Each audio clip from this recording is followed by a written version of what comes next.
former Tory minister, said that if the Brexiteers took control of her party, she might have to leave it and form some kind of new alliance. Pretty extraordinary stuff. Is this practical politics? Is this a real threat to Theresa May's Brexit plans? To try to find out, I'm joined by Anna Soubry and the kind of person she'd like to form an alliance with, the Labour MP, Chuka Umunna. Now, there the two of you are, cosily, friendly on the sofa. An awful lot of people, 17+ million, who voted for Brexit are going to say, there you go, they haven't accepted the referendum result. Even now, they're trying to frustrate it. This is an unholy parliamentarian plot. Well, what I say is I'm interested in making sure that we get the best deal that we possibly can, that we get a Brexit that absolutely puts our economy at the front. So but the most important Brexit's going to happen? The most important thing is that we continue to put our country's interests first and foremost, and that actually is our constituents' interest. We both voted for Article 50 to be triggered. People often forget that. And the other thing that I would say to you... I was just rolling my eyebrows. I don't know if you saw them. I was asking you, do you think Brexit will definitely happen? Will it definitely... I genuinely don't know what is going to happen. So it might be stopped? Well, it would not be... I'll tell you who might stop it, and that's the people of this country. We won't stop it. It is the people. We gave the people a referendum to start this process, and exactly. But we should also be clear. There is no majority in the House of Commons for us simply to jump off a cliff.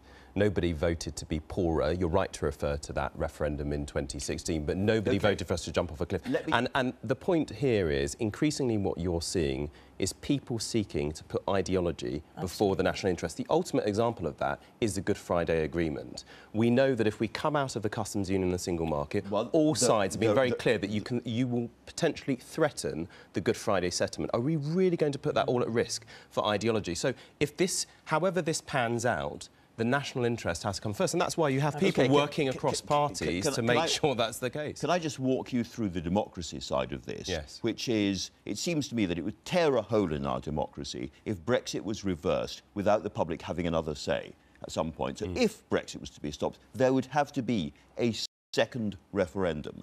But we know perfectly well, because you're sitting there saying so, Jeremy Corbyn won't call one, and we know that Theresa May won't call one for obvious reasons as well. Therefore, unless there is a majority in the House of Commons for something that the party leaderships are against, it won't happen. Well, that is not practical politics, is it? Well, hang on just a minute. I mean, you can't... this whole thing, in the end, it will be the people that decide it. You're absolutely right. And to my mind, you can't thwart the will of the people if they're the ones that get the final say. But in the end, Parliament is not a bystander in this process. No. Parliament gets to determine what will happen. Now, my own personal view is I would like to see the people get the final say with the option to remain in. But at the end of the day, this is for Parliament to determine. And your joint determination is that Parliament will have a clear, decisive vote on whatever terms Theresa May reveals to the country in due course. Yes, and all options must be available to Parliament as well. And the real thing is this: if this government doesn't get this right, it will end up in a position whereby the majority of members of Parliament, putting their constituents first, will find themselves unable to vote for a withdrawal agreement, and then the government will find... Then it's out with no agreement. Then it really is the cliff edge. No, there are options, and that's our point. That's the point. What are the options? Because people say to me again and again, if Parliament votes down whatever deal Theresa May gets, then that is leaving the EU. Because we triggered Article 50, we leave without a deal. We secured a meaningful vote before Christmas. Dominic Grieve tabled the amendment. There was a majority in Parliament for it. And what it ensures is that Parliament doesn't just give the government a blank cheque, but we get to actually have a voice and influence all the different scenarios. And when we went over to Europe, one of the big messages, and we saw lots and lots of disparate people, one of the big messages was that if we don't take a withdrawal agreement, there are other options. That's not just staying in the European Union, it's also the Norwegian model.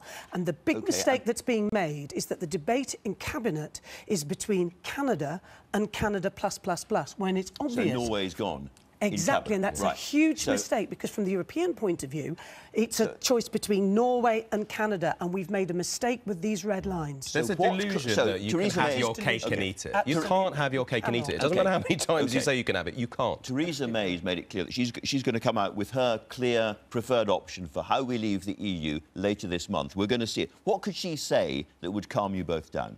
Oh, from my point of view, I want to see EFTA That is what I want to see.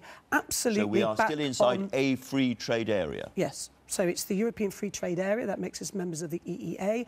In the Norwegian model, the Norwegians have control over their fisheries policy, their agricultural policy. Okay. I also want us to stay in the, not a, I'm not messing about with words, the customs union for exactly the reasons... So that's not going to happen, is it? The Cabinet are never going to agree that, are they? Well, they don't. As Chuka says, not only is it bad for our economy, but it also fundamentally undermines the peace process that was achieved. And So this is really it's hard important. to see how she could produce a deal that you will back. Chuka, can I ask same sort of question to you about Jeremy Corbyn? You've heard him absolutely rule out a second referendum, absolutely rule out a customs union. What more?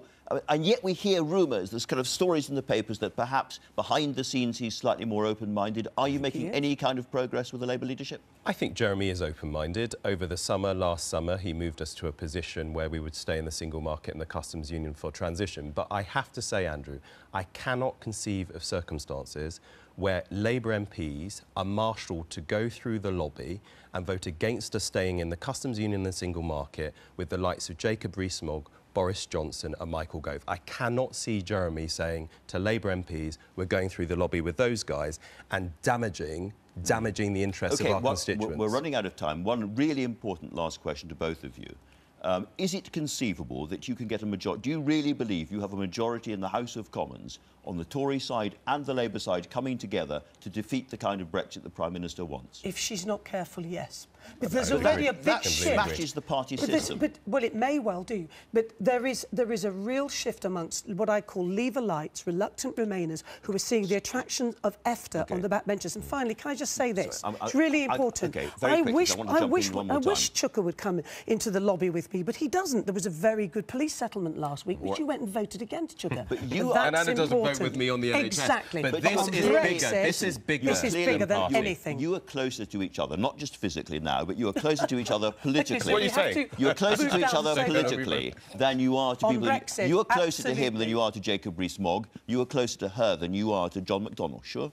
I just don't see it like you're making this about individuals and parties. And the point about this... Don't be ungallant, Chuka. This is bigger. It's bigger than party. We won't be forgiven by future generations if we play party politics. Is this the beginning of a new alliance? No, I mean, look, this is, as Chuka says, this is the issue upon which we are absolutely united, and that's the most important thing, because we're putting our country and our constituents first. And that's what everybody else has got to do, not just MPs, but also British business has got to speak up for the economic Brexit that everybody's crying out for. Time's up. You heard it here first, folk. Thanks both very much indeed. Now, listening to all of that, a loyal member of Jeremy